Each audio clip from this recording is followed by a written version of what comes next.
All right. 10/16/2021. There's a lot of stuff going on in the house right now because we're getting ready to go to Comic-Con. So everybody's getting their cosplays together. All right. Horror movie recommendations. If you got Tubi, you want to watch The Stuff. The Stuff is about this vanilla ice cream from outer space, right? That lands on Earth, and this old man is like, what the hell that? And he eats it, right? And then this company starts making it, and they make a song, Too Much is Never Enough for the Stuff. So then the chocolate chip cookie companies hire a dessert investigative journalist, because that happens, to go and discover what the stuff is.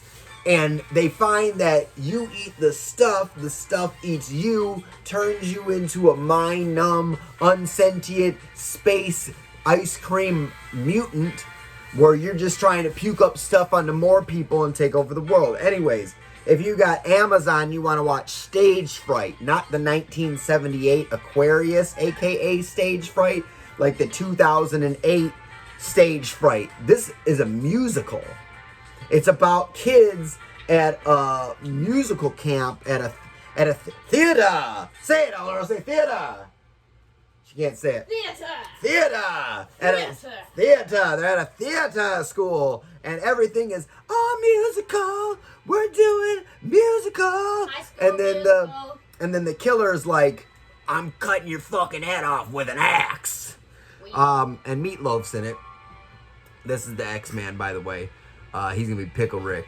Go get your Pickle Rick ready. Okay, if you got HBO Max, you want to watch Eight-Legged Freaks, the second best horror movie with David Arquette.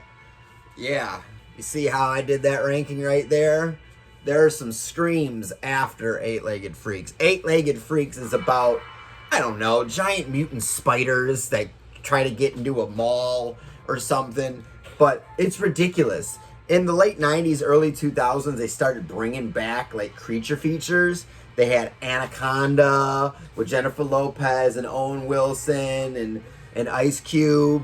And they had Bats with Lou Diamond Phillips.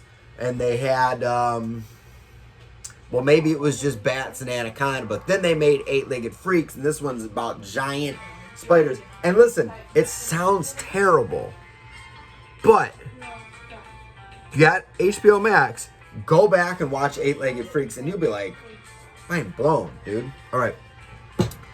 If you got Netflix, the number one movie you need to watch tonight is Hush. Hush is about this author who lives in a secluded cabin out in the woods. Then one night, a crazy serial killer with a weird-ass mask starts killing people out in the woods, and he shows up to her house. Just one thing. She's deaf. She's deaf. So he come up, knock on the window. Deaf. She come up, serial killer come up, knock on the window. She can't even hear. She's just reading her book. And he's like, oh snap. And he's like, hey, hey. And she just reading her book. And he's like, hey, what's your favorite scary movie? What's your favorite scary movie? And she can't even hear him. So he's trying to get into the house and kill her, right? Meanwhile, she's trying to get out of the house so he don't kill her. But she's deaf, and he's creeping around, she's creeping around, and there's all this, like, tension. Because horror movies are usually about this tension. We're like, where is he? What shadow is he in? Where is the killer? And a lot of it is exasperated by the quiet. The whispering. Where is he? Where is he? There's somebody else in this room. That whole thing. This one, there's none of that. Because it's dead silence. Because she's not freaking out. Oh my God, don't kill me. She's not doing any of that because she's deaf. Right? So it's really creeping around. It's really good. I typically hate Mike Flanagan because he makes dramas.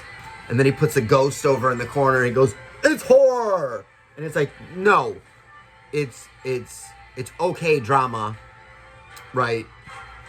But in comparison to the rest of cheesy horror, like Halloween Kills, which I'll get into at another point in time, it's better. So he's a good drama guy, not a good horror guy, except for when he is a good horror guy, like in Hush, then he's a real good horror guy. All right, as far as what I'm watching today, when we get back from Comic-Con, we're watching the original Friday the 13th and the original Nightmare on Elm Street because niece and nephew never watched it.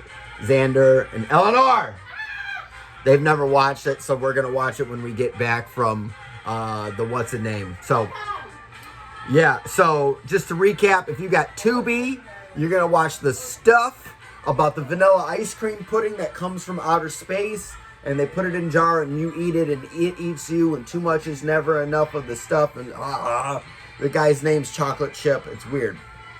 If you got Amazon, you want to watch Stage Fright. You want to watch Stage Fright, but not the 1978 Aquarius Stage Fright, the 2008 Stage Fright about the musical with Meatloaf and the girls singing and they're trying to put on the play and it's all theater. And then, yeah, and then, you know, the killer's there with a giant axe killing people. If you got HBO Max, you want to watch Eight-Legged Freaks. You heard me right when I said it the first time. The second best David Arquette horror movie you've ever seen in your entire life. And the number one horror movie you need to watch today is on Netflix, and it's called Hush, and it's about this girl, and she's deaf as fuck, and there's this guy who's trying to fucking kill her, and everything's all, you know, where is he? It's all sneaking around. Come back tomorrow. There'll be more horror movie recommendations. We'll be Comic-Con tomorrow, so the house will be also more insanity. Goodbye.